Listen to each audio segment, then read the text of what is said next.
하나님 말씀 보겠습니다. 하나님 말씀 마가복음 16장 1절에서 8절까지 말씀입니다. 마가복음 16장 1절에서 8절까지 말씀.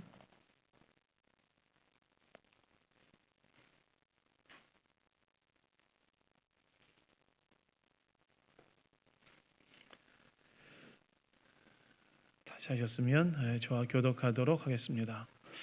안식일이 지남에 막달라 마리아와 야고보의 어머니 마리아와 또 살로메가 가서 예수께 바르기 위하여 향품을 사다 두었다가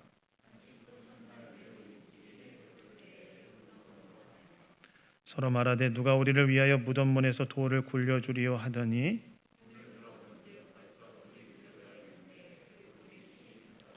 무덤에 들어가서 흰옷을 입은 한 청년이 우편에 앉은 것을 보고 놀라매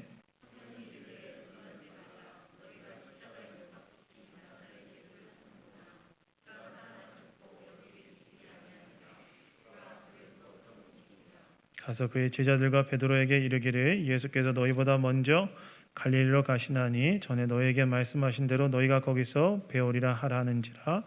여자들이 몹시 놀라 떨며 나와 무덤에서 도망하고 무서워하여 아무에게 아무 말도 하지 못하더라. 아멘. 아멘. 부활 신앙으로 산다는 것은 이런 제목으로 하나님 말씀 나누기 원합니다. 여러분, 오늘은 부활주일입니다.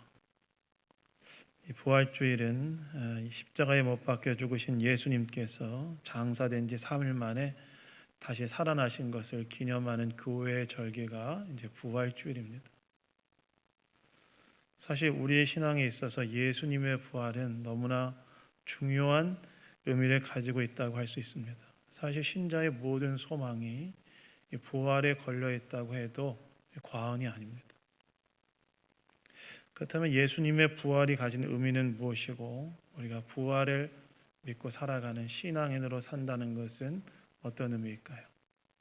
오늘 이 부활의 아침에 오늘 이 예수님 부활하신 장면을 통해서 우리가 함께 생각해 보기를 원합니다. 여러분, 오늘 본문 1절과 2절을 보시면 이렇게 나오지요. 안식일이 지남에 막달라 마리아와 야고보의 어머니 마리아와 또 살로메가 가서 예수께 바르기 위하여 향품을 사다 두었다가 안식 후 첫날 매우 일찍이 해돋을 때 그 무덤으로 가며라고 나와 있습니다. 막달라 마리아와 야고보의 어머니 마리아와 살로메가 안식일이 지난 후에 향품을 사다 두었다가 안식 후 첫날 일찍이 무덤으로 향했다는 거예요. 여러분, 여기에 등장하는 이 막달라 마리아, 야고보의 어머니 마리아, 그 다음에 살로메는 어떤 여자들일까요?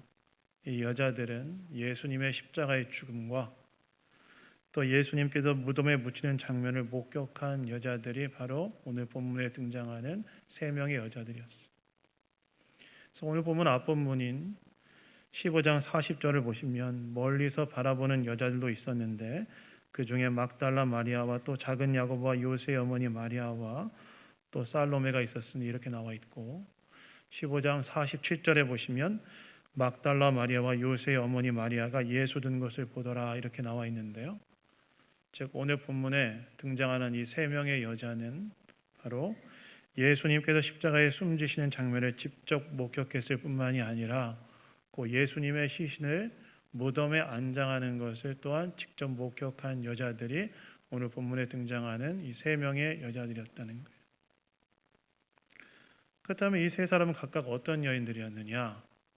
막달라 마리아는 오늘 본문 9절에 나와 있는 것처럼 과거에 예수님을 통해 7 귀신으로부터 해방된 여자였어요. 이 막달라 마리아는 과거에 7 귀신에 붙들려서 아주 비참한 인생을 살고 있던 여자였는데 예수님을 통해서 7 귀신으로부터 해방된 여자가 막달라 마리아였고 야고보 어머니 마리아는 예수님의 이모, 그러니까 예수님의 어머니가 누구죠? 예수님의 어머니가 마리아죠. 그 동생 마리아가 야고보의 어머니 마리아였고 이 살로메는 예수님의 제자 중에 야고보와 요한 있죠. 그 그 야고보와 요한의 어머니가 바로 살로메였습니다. 즉 예수님을 통해 7 귀신으로부터 해방된 막달라 마리아, 그리고 예수님의 육신의 이모 마리아와 그리고 예수님의 제자 야고보와 요한의 어머니 살로메는 예수님의 십자가의 죽음을 직접 목격했을 뿐만이 아니라 그 예수님의 그 시신을 어디에 장사 지냈는지도 목격한 여자들이었다는 거예요. 그런데 이 3명의 여자가 안식일에 지난 후 향품을 사서 안식 후 첫날 일찍이 예수님께 묻힌 무덤으로 그 향품을 가지고 갔다는 것입니다. 여러분, 왜 이 3 여자는 향품을 구입해서 안식 후 첫날 일찍 새벽에, 같은 사건을 기록한 다른 부분에는 새벽에 움직였다고 나와 있거든요. 안식 후 첫날이면 안식일이 금요일 저녁에 시작됐다가 토요일 저녁에 끝나니까 안식 후 첫날 새벽이면 오늘날로 따지면 주일 새벽인데, 주일 새벽 일찍이 왜 예수님이 계신 무덤으로 향품을 가지고 갔을까요? 그 이유는 예수님의 시신에 향품을 바르기 위해서였습니다. 여러분, 당시 유대의 장례 풍습 중에 하나는 누군가 죽음을 맞이하면 그 고인에 대한 존경과 사랑의 의미로 그 시신에 향품을 바르는 것이 이 유대인들의 풍습이었어요. 근데 예수님께서는 향품을 바르지 못한 채 매장된 것으로 보여져요. 왜냐하면 여러분, 예수님께서 십자가에서 몇 시에 돌아가셨죠? 오후 3시에 돌아가셨죠. 그리고 여러분, 그날은 금요일이기 때문에 금요일 저녁부터 안식일이 시작됐는데 대략 6시부터 안식일이 시작된다고 하면 십자가에 죽으시고 안식일이 시작되기 전까지 몇 시간의 시간밖에 안 남아있는 거예요? 3시간의 시간밖에 안 남아있는 거예요. 그러니까 3시간 안에 매장을 해야 되는 거였어요. 시간이 많이 남지 않은 거였죠. 많이 있지 않은 상태였던 거죠. 뿐만 아니라 예수님께서는 유대인들에 의해서는, 유대 종교 지도자들에 의해서는 신성모독이란 죄악으로 사형에 언도되었고, 로마 총독 빌라도에게 대해서는 로마에 대한 반역죄로서 십자가의 사형을 언도받았어요. 근데 예수님의 시신을 내려달라고 하면 어떻게 될까요? 매장하기 위해 내려달라고 하면 같은 패로 오인받을 수 있는 거죠. 그러니까 쉽게 예수님의 시신을 내어달라고 하지 못하고 있었는데, 근데 그대로 예수님의 시신을 놔두면 어떻게 됩니까? 안식일이 시작되고, 안식일이 시작되면 사람들이 움직이지 못하니까 예수님의 시체가 안식일 동안 그냥 십자가에 달린 채 방치되는 거예요. 그 얼마나 끔찍한 일입니까? 그래서 이것을 보다가 이거 안 되겠다 싶어서 아리마대 사람 요셉이 빌라도에게 가서 시신을 내어달라고 요청하는데, 그때가 언제였다고 나와 있냐면 15장 42절에 보시면 젖물었을 때, 그러니까 안식일이 막 시작할 때 그랬다는 거예요. 그러니까 예수님의 육신에 뭔가 존경과 사랑의 의미를 담아서 향품을 바를 겨를도 없이 그냥 빨리 세마포에 싸서 그냥 묻기에 급급한 시간이었다는 거예요. 그런데 그것을 누가 봤느냐? 오늘 본문에 등장하는 이 3명의 여자가 본 거예요. 그리고 자신들이 사랑하고 존경하는 예수님의 시신에 향품을 바르지 못하고 매장한 것이 너무 안타깝고 슬퍼서 안식이 끝난 토요일 밤에 향품을 사놓다가 그 다음날 안식 후 첫날 새벽 일찍 일어나서 예수님의 시신에 향품을 바르기 위해 이제 무덤으로, 예수님 계신 무덤으로 간 겁니다. 자기들이 너무 사랑하고 존경했던 예수님을 급하게 매장하느라 그 시신에 향품도 바르지 못했던 것에 대한 안타까움, 그 예수님에 대한 존경과 사랑으로 향품을 사두었다가 그 시신에 향품을 바르기 위해 안식 후 첫날 새벽에 일찍이 예수님 무덤으로 이동했다는 거예요. 근데 오늘 말씀해 보시면 무덤으로 향해 가던 여자들에게 걱정거리가 하나 있었다고 나오는데, 어떤 걱정거리가 있었다고 나옵니까? 3절을 보시면 서로 말하되 누가 우리를 위하여 무덤문에서 돌을 굴려주리요 라고 나와 있죠.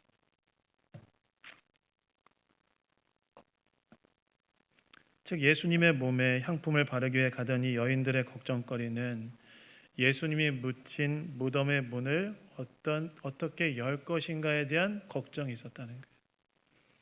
여러분, 이때 당시 유대의 무덤은 우리 이렇게 땅을 파서 거기다가 시신을 매장하고 이렇게 봉분하는 그런 무덤이었는데, 이때 당시 유도의 무덤은 바위를 파서 석굴을 만들고 거기에다 시신을 안장한 후에 그 다음에 큰 돌문으로 막아놓는 것이 유대의 무덤의 구조였어요.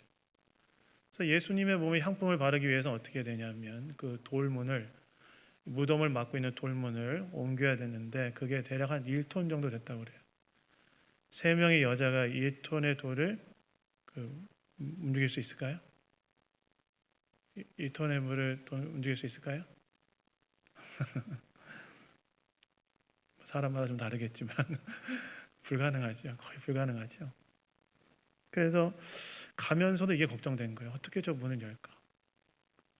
근데 오늘 본문을 보시면 이 3명의 여자가 예수님의 무덤에 딱 도착했을 때 정말 충격적인 장면을 목격했다고 나오는데, 어떤 장면을 목격했다고 나옵니까? 무덤에 가보니 무덤을 막고 있던 돌이 이미 굴려져 있어도 무덤 입구가 열려져 있고, 가보니까 무덤을 막고 있는 그 돌이 이미 굴려져서 무덤 이거 개봉되어 있는 거예요. 딱 열려져 있고, 열려져 있을 뿐만이 아니라 그 무덤에 들어가 보니까 뭘 보게 돼요? 예수님의 시신은 사라져 있는데 예수님을 안장해 놓은 그 돌 침대 같은 게 있거든요. 거기에 오른편에 흰 옷 입은 청년이 한 명 앉아 있는 거예요. 예수님의 무덤에 가서 예수님의 몸에 향품을 바르게 갔는데 무덤의 돌은 이미 탁 열려 있고 그 입구는 개봉돼 있어요. 얼마나 당황스럽겠어요. 우리들로 따지면 일종의 파묘한 거잖아요. 열려 있고 들어가 보니까 예수님의 시신은 사라져 있고 그 오른편에 흰 옷 입은 청년이 하나 앉아 있는 거예요. 얼마나 충격적인 장면입니까? 그렇다면 이 청년은 누구냐? 같은 사건을 기록한 마태복음과 누가복음에 보면 이 청년이 바로 천사였다고 나와 있는데요. 특별히 누가복음에 보시면 그 입은 옷이 찬란한 옷이었다고 말하고, 마태복음에서는 그 옷이 눈같이 휘었다고 말하는데요. 그러니까 이 세상에 볼 수 없는 옷을 입은 천상적 존재, 즉 천사가 바로 거기에 앉아 있었다는 거예요. 굉장히 충격적인 장면을 목격한 거죠.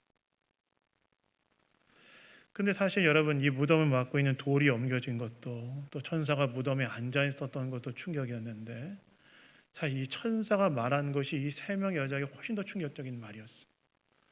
이 천사가 뭐라고 이야기했다고 나와 있습니까? 6절에 보시면 놀라지 말라. 너희가 십자가에 못 박히신 나사렛 예수를 찾는구나. 그가 살아나셨고 여기 계시지 아니하리니 보라 그를 두었던 곳이니라 라고 이야기합니다. 그 천사가 예수님의 무덤을 찾아온 이 3명의 여자에게 뭐라고 이야기하냐면 3일 전에 십자가에 못 박혀 돌아가신 예수님께서 다시 살아나셨다라고 이야기했다는 거예요. 3일 전에 십자가에서 못 박이신 예수님, 그 십자가에서 예수님 죽으셨지 않습니까?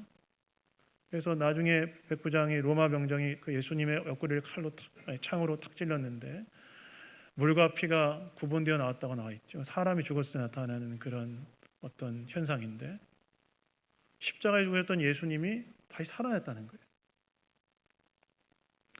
특별히 살아났다는 말은 일으키셨다는 말인데, 즉 하나님께서 예수님을 죽은 자들 가운데 다시 일으켜 세우셨다는 거예요. 즉 예수님께서 사망 권세를 이기시고 다시 살아나셨다고 천사가 3명의 여자들에게 이야기했다는 것입니다. 다시 말해서 3 여자가 예수님의 시신을 모신 무덤에 갔을 때 예수님의 시신이 없던 그 빈 무덤은 무엇을 의미했냐면, 예수님의 시신이 없던 그 빈 무덤은 예수님께서 사망 권세를 이기시고 부활하신 증거였다는 거예요. 그 자리에 무덤의 문이 열려 있고 이미 개봉되어 있고 예수님의 시신이 없어져 있고, 그리고 거기에 흰 옷 입은 천사가 앉아서 이야기했던 그 말, 예수님의 그 빈 무덤은 뭘 증언하는 것이냐면 예수님께서 사망 권세를 이기시고 부활하셨다는 것을 증언하는 증거였다는 거예요. 실제 여러분, 예수님께서 예루살렘을 향해 올라가실 때 3차례 순환을 예고하시는데 그 순환 예고할 때마다 반복해서 하신 말씀이 무엇이었습니까? 예수님께서 3차례 순환 예고하실 때마다 내가 예루살렘에 올라가면 내가 고난당하고 십자가의 죽음을 당할 거라고 3차례 예고하시는데, 3차례 예고하실 때마다 뒤에 꼭 붙이는 게 있었어요. 뭘 꼭 붙이셨냐면 인자가 3일 후에 반드시 살아날 것이다, 부활할 것이다 예고했어요. 즉 예수님께서는 자기가 십자가의 죽음을 당할 것이지만 사망 권세를 이기시고 다시 살아날 것을 계속해서 예고하셨다는 거예요. 그 예고하신 것이 이루어졌다는 거예요. 그렇다면 예수님이 사망 권세를 이기시고 부활하신 것이 가지는 의미는 무엇이냐? 이에 대해서 사도 바울이 로마서 1장 3절 4절에 보시면 이에 대해 이야기하는데, 우리 로마서 1장 3절 4절 한번 PPT로 올려주시죠. 우리 다 같이 한번 로마서 1장 3절 4절 우리 다 같이 한번 읽어보도록 하겠습니다. 읽겠습니다. 시작. 그의 아들에 관하여 말하면 육신으로는 다윗의 혈통에 나셨고 성결의 영으로는 죽은 자들 가운데 부활하사 능력을 하나님의 아들로 선포되었으니 곧 우리 주 예수 그리스도시니라. 바울이 예수님의 부활에 대해 뭐라고 말하냐면, 예수님의 부활은 그가 하나님의 아들 되심을 인정되신 사건이라고 지금 이야기하는 거예요. 사망 권세를 이기고 예수님이 부활하신 이 사건은 뭐 어떤 걸 의미하는 거라고 사도 바울이 이야기하냐면, 그분이 진짜 하나님의 아들 되심이 인정되신 사건이라고 이야기하고 있다는 거예요. 즉 예수님의 부활은 예수님께서 그저 이 땅을 살았던 훌륭한 선생 중 하나가 아니라 정말 하나님의 아들이심을 확실하게 증명하는 사건이라고 사도 바울이 이야기하고 있다는 것입니다. 여러분, 사람이 굴복할 수밖에 없는 권세가 있죠. 사람이 굴복할 수밖에 없는 권세는 무엇입니까? 죽음의 권세입니다. 사망 권세를 사람들이 이길 수가 없어요. 다 거기에 굴복합니다. 아무리 좋은 거 먹고 불로초를 먹고 해도 사람은 다 죽습니다. 저 여러분 다 죽음을 향해 가고 있는 존재들입니다. 그래 정말 죽었다가 그 죽음의 권세를 이기시고 부활하셨다는 것, 다시 살아나셨다는 것은 뭘 증명하냐? 그분은 예수 그리스도, 그분은 그저 이 땅을 살았던 수많은 탁월한 선생 중에 한 사람이 아니라 그 사망 권세를 이기시고 부활하신 그 예수 그리스도는 진짜 하나님 아들 되심을 우리에게 이야기하는 중요한 증거가 된다는 거예요. 여러분, 이것이 우리에게 주는 의미가 무엇입니까? 예수님께서 사망 권세를 이기시고 부활하셨음으로 통하여 그분이 하나님의 아들 되심을 증언한다는 이 증거는 우리에게 뭘 의미하냐? 우리가 이 땅에서 정말 경배와 충성을 드려야 될 궁극적인 대상이 누구임을 우리에게 말해주는 거라는 거예요. 예수 그리스도 그분이라는 거예요. 사망 권세를 이기시고 부활하심으로 진짜 하나님의 아들 되심을 증거하신 예수님의 부활 사건이 우리에게 주는 의미는 무엇이냐? 그분이 진짜 하나님 아들 되시기 때문에 그저 탁월했던 수많은 인류의 교사들 중에 하나가 아니라 진짜 성자 하나님으로서 인간의 몸을 입고 이 땅에 오신 분임을 우리에게 증명해주는 중요한 사건이기 때문에 우리의 경배와 충성의 유일한 대상이 누구라는 것을 우리에게 말해준다는 것입니까? 예수 그리스도. 그분이 우리의 진정한 경배와 궁극적인 경배와 충성의 대상이 바로 예수 그리스도심을 우리에게 이야기해 준다는 거예요. 여러분, 사실 이때 지중해 지역을 지배하고 있던 왕은 누구였지요? 이때 당시 지중해 지역을 지배하고 있던 왕은 로마 제국의 황제였습니다. 로마 제국 황제가 지중해 지역 전역을 호령하고 있었습니다. 그리고 로마 황제는 자신을 누구라고 주장했냐면, 로마 황제는 자신을 신의 아들이자 구원자이자 주라고 주장했어요. 그래서 당시 로마 제국에 통용되어지는 데나리온이라는 동전이 하나 있었는데, 그 데나리온 동전, 여러분 많이 들어보셨죠? 데나리온 동전 많이 들어보셨죠? 이 데나리온 동전에 뭐가 새겨져 있었냐면, 당시 황제의 얼굴이 새겨져 있었고 그 밑에 뭐라고 글자가 쓰여져 있었냐면, 로마 황제는 신의 아들이다. 이런 문구가 기록되어 있었어요. 그런데 예수님의 부활은 진짜 신의 아들은 로마 황제가 아니라 누가 진짜 신의 아들이고 하나님의 아들임을 우리에게 이야기해 준다는 거예요. 예수 그리스도, 그분이 진짜 하나님의 아들이심을 우리에게 증언한다는 거예요. 그리고 바로 예수 그리스도께서 진정한 하나님의 아들이시니 우리의 진정한 경배와 충성의 대상은 누구에 되느냐? 예수 그리스도 그분이심을 우리에게 보여준다는 것입니다. 그래서 여러분, 부활신앙으로 산다는 것은 무엇이냐?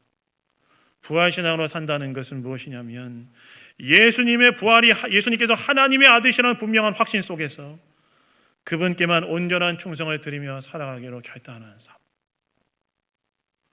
예수님의 부활신앙으로 살아간다면 무엇이냐? 예수님이 정말 하나님의 아들이시라는 확신 속에서 오직 그분께만 온전한 궁극적인 충성을 드리며 살아가기로 결단하는 삶. 그것이 바로 부활신앙으로 살아가는 삶이라는 거예요.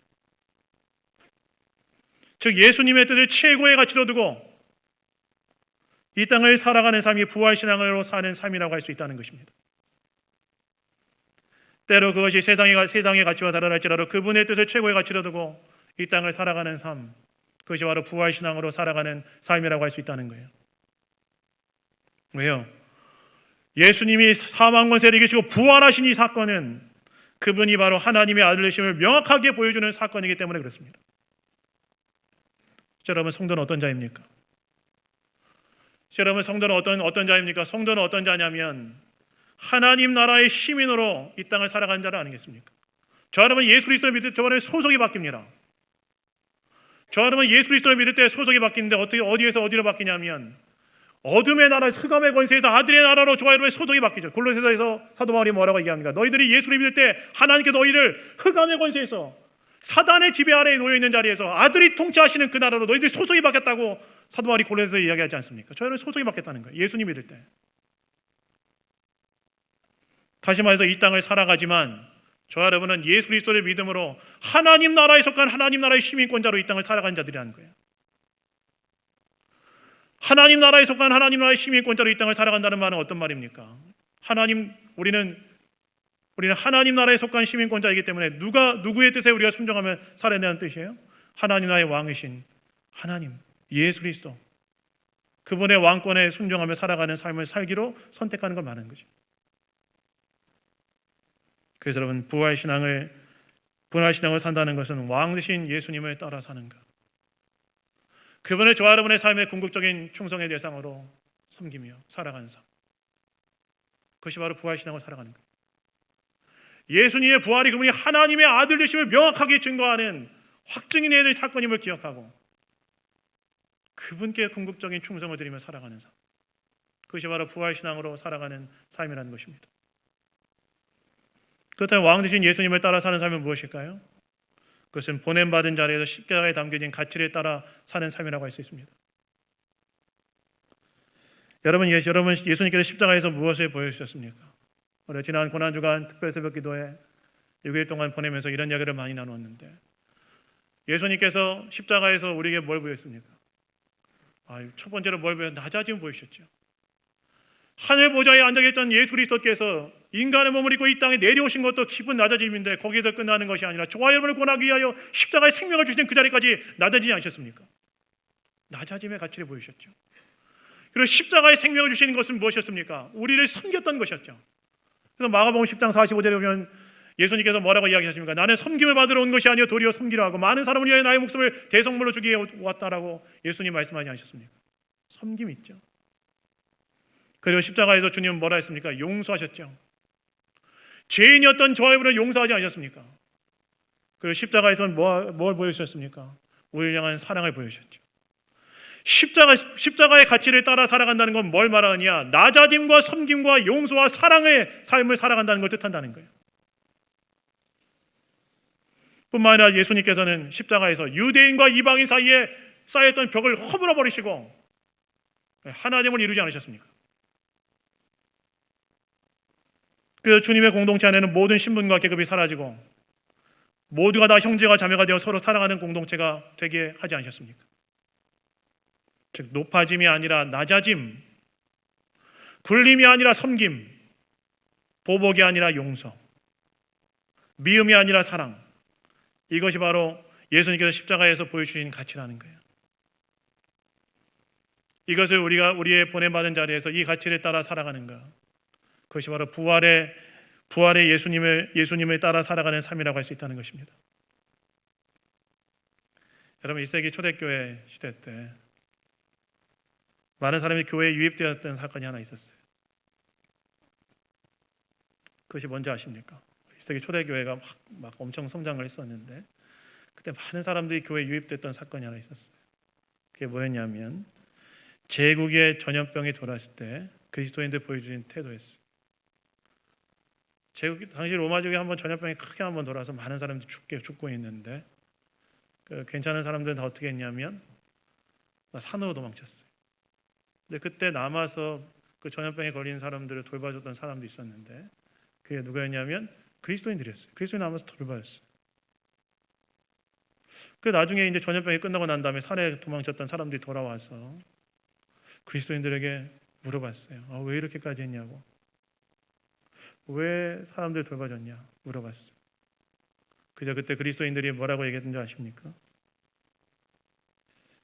이렇게 얘기했다고 그래요. 우리가 믿는 예수님이 우리를 귀하려고 자기 목숨을 내려놓으셨기 때문에 우리도 사람들을 위해 그렇게 하는 것입니다. 그렇게 얘기했다는 거예요.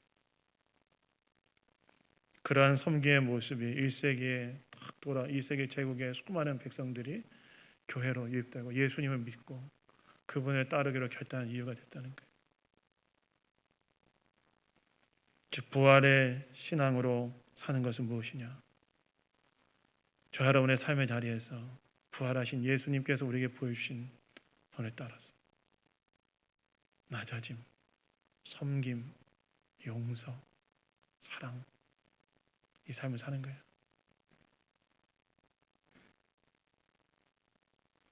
여러분, 저 여러분은 바로 이 예수님, 부활하신 예수님, 그분이 바로 하나님의 아들이시면 분명 확신 속에서 오직 그분이 우리의 궁극적인 충성의 대상이심을 믿고 그분을 순전한 마음으로 그분께만 온전한 충성을 드리며 살아가는 삶을 살아가고 있습니까? 오늘 이 부활의 아침에 우리 스스로 한번 다시 한번 돌아보고 우리의 삶의 궁극적인 충성의 대상으로 그리스도를 모시고 다시 그분을 따라가기로 살기로 결단하시는 이 자리에는 모든 교우들 다 되시기를 예수님 이름으로 축원합니다. 두 번째, 부활신앙을 산다는 것은 최종적인 승리에 대한 확신 속에서 믿음으로 사는 삶이라는 거예요. 여러분 고린도전서 15장을 보시면 바울이 부활이 성도에게 어떤 의미가 있는지에 대해 말하고 있는데 고린도전서 15장 51절에서 54절에 보시면 바울이 이렇게 말합니다. 우리 한번 다 같이 우리 PPT에 있으니까 한번 읽어보도록 하겠습니다. 읽겠습니다. 시작.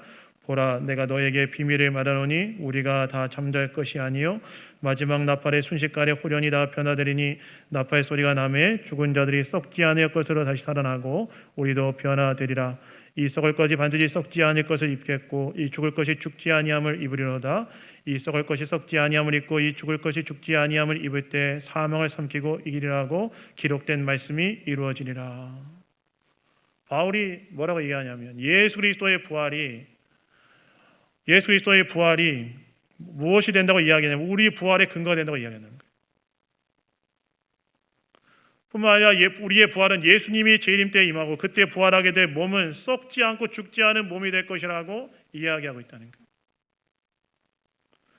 즉 예수님의 부활은 우리가 다시 부활하여 더 이상 썩지 아니하고 죽지 않은 그 몸, 부활의 몸으로 다시 살아나요 영원한 삶을 살게 되는 소망을 갖게 되는 우리의 근거가 된다는 것입니다. 그래서 우리는 뭘 믿습니까? 저 여러분의 궁극적인 소망은 무엇입니까?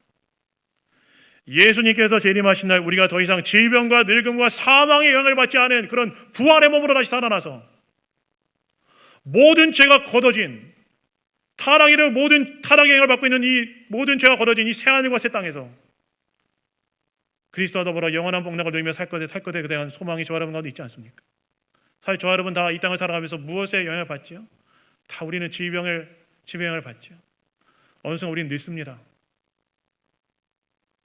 우리 육신의 질병이 찾아옵니다. 그리고 어느 순간에 우리는 다 죽음을 맞이하게 됩니다. 근데 여러분 이게 타락 전에 다 있었던 것일까요? 타락 전에 늙음과 질병과 죽음이 있었을까요? 없었습니다. 다 타락의 배로 이 땅에 들어온 거예요. 근데 부활하신 예수님께서 이 땅 가운데 재림하실 때 우리가 다시 다 부활할 텐데 그때 우리가 있게 될 몸은 어떤 몸이냐? 오늘날 우리의 몸처럼 늙음과 질병과 죽음에 영향을 받지 않은 몸이 아니라 그런 늙음과 질병과 죽음으로부터 완전히 자유케 된 그 부활의 몸으로 다시 살아나서 모든 죄의 영향이 사라진 새하늘과 새 땅에서 그리스도와 더불어 영생 복락을 누리며 살게 될 것이 바로 저 여러분의 소망이라는 거예요. 그런데 그것의 근거가 바로 예수님의 부활이야. 예수님이 부활하셨기 때문에 우리도 부활에 대한 확신을 갖고 살 수 있다고 바울이 지금 말하고 있는 거라는 거예요. 여러분 이건 뭘 말합니까? 이건 뭘 말하냐면 저와 여러분은 어떤 순간에도 흔들리지 않은 소망을 가진 자들이라는 거예요. 아무리 낙심되는 상황이 있다 할지라도 우리는 최종적인 승리를 가지고 살아가는 자이기 때문에 낙심하지 않을 수 있는 근거를 가지고 있는 사람들이라는 거예요. 뿐만 아니라 그 부활하신 예수님께서 하나님의 보좌 우편에 앉아 계셔서 세상을 통치하고 계시다는 확신은 내가 직면한 상황이 아무리 어둡다 할지라도 소망으로 내 인생을 바라볼 수 있는 근거가 될 수 있다는 거예요. 왜요? 그 통치하고 계신 예수님께서 부활의 능력으로 오늘 날 삶 가운데 임할 수 있는 그런 능력으로 함께하고 계시는 분이기 때문에 그렇습니다. 그래서 여러분, 부활신앙을 산다는 건 뭐냐? 하나님의 아들이신 예수님을 우리의 궁극적인 충성의 대상으로 모실 뿐만이 아니라 최종적인 승리를 확신하며 오늘 나에게 주어진 삶을 믿음으로 삶을 사는 것이라고 할 수 있습니다. 그래서 여러분, 여러분의 일상의 삶을 늘 부활의 눈으로 보십시오. 그저 그런 눈으로 보는 것이 아니라 저와 여러분의 일상의 삶을 부활의 눈으로 보시기 바랍니다. 제가 이 말씀을 준비하면서 우리의 일상을, 또한 우리가 살아가는 이 세상을 부활의 눈으로 보는 것이 굉장히 중요하다는 생각을 하게 됐습니다. 왜요? 때로 저와 여러분의 삶과 이 땅의 현실은 어떤 소망과 희망도 기대하기 어려울 때가 있기 때문에 그렇죠. 그렇지 않습니까? 저와 여러분이 살아가는 이 땅의 삶은 때로 내가 내 자신의 삶을 볼 때, 우리가 살아가는 이 세상을 볼 때 어떤 희망과 소망을 기대하기 참 어려울 때가 있지 않습니까? 근데 부활의 눈으로 볼 때 주님께서 사망 권세를 이기시고 부활하셨고 우리도 그 예수 그리스도의 부활에 근거하여 부활할 것이고 그 예수님께서는 부활의 능력으로 오늘 이 땅에 우리 삶 가운데 역사하고 있다는 확신 가운데 거할 때 우리는 어떤 절망의 상황도 소망 가운데 새롭게 바라볼 수 있는 힘이 될 수 있기 때문에 우리는 부활의 눈으로 우리의 삶을 봐야 된다는 거예요. 예수의 부활은 우리의 삶을 긍정할 수 있는 이유가 된다는 것입니다. 여러분, 혹시 노벨 문학상을 수상한 그 알렉산더 솔제니치라는 사람 아십니까? 이 사람은 구소련 시절에 스탈린을 비판했다는 이유로 시베리아 강제 수용소에 들어가게 되는데요. 이게 노역이 너무 심하다 보니까 시베리아 얼마나 춥겠어요. 노역이 너무 심하다 보니까 어느 날 그는 더 이상 견딜 수가 없어서 손에 들고 있던 삽을 내버리고 그 자리에 털썩 주저앉아요. 너무 힘들어 보니까. 이렇게 털썩 주저앉으면 감시관들이 와가지고 채찍질하고 때렸기 때문에 사람들이 놓고 싶어도 놓지 못했는데 이게 너무 힘드니까 그냥 포기해버려야 되겠다 라는 마음이 들어서 그냥 삽을 내버려두고 그 자리에 털썩 주저앉습니다. 그리고 이제 조금 있으면 감시관이 와서 날 때리겠구나 그런 생각을 하고 이제 앉아 있었는데, 근데 한 수척해 보인 노인 하나가 감시관이 보기 전에 원래 그 사람에게 솔제니친에게 다가와서 뭘 하나 그리고 가냐면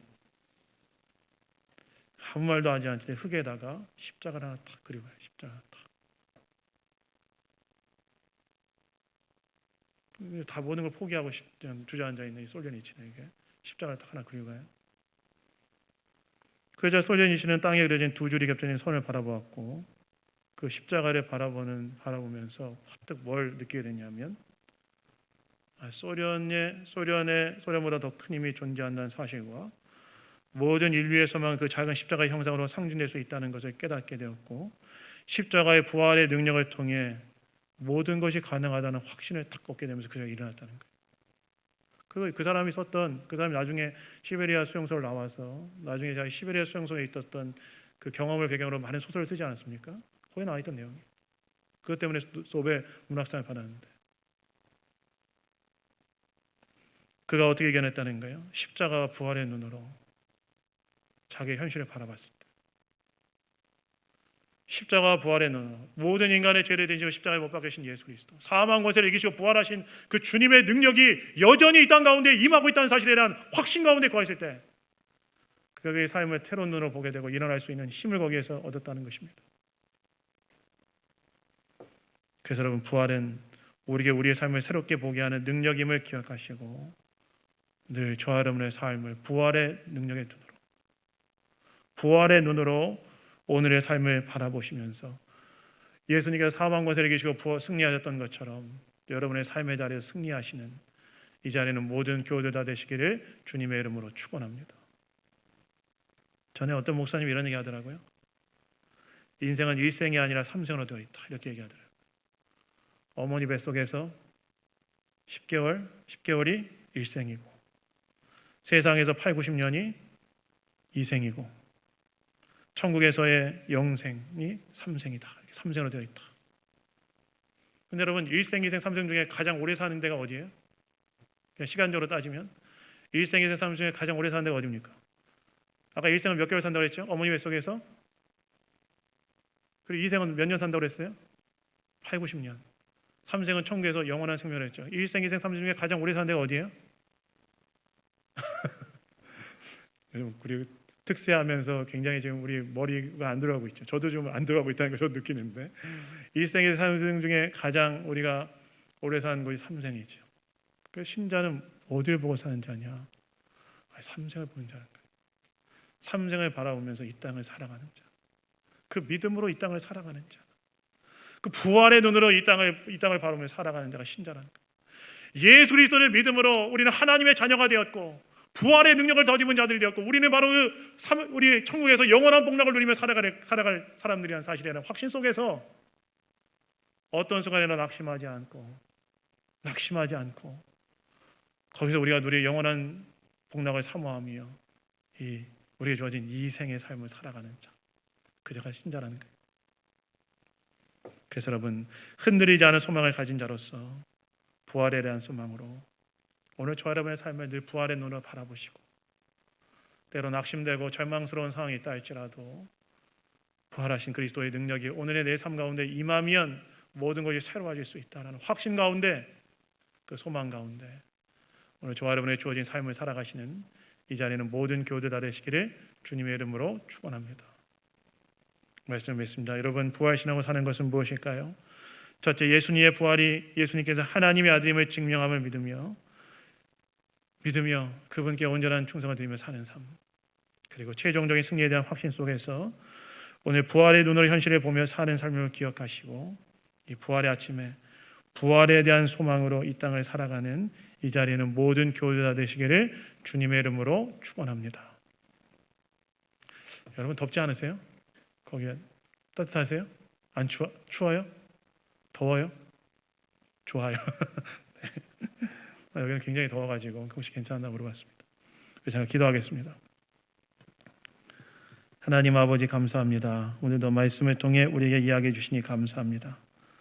주님의 부활이 예수님께서 하나님의 아들이심을 분명히 증언한다는 사실을 기억하고 오직 예수님께 궁극적인 경배와 충성을 바친 자를 되게 하시고 또한 최종적인 승리를 믿으며 부활의 눈으로 나의 삶을 보고 어떤 상황 가운데서도 낙심하지 않고 소망 가운데 삶을 살아가는 우리 모두가 될 수 있도록 은혜 내려 주시옵소서. 모든 것 주님께 감사드리며 우리를 구원하신 예수 그리스도의 이름으로 기도드렸습니다.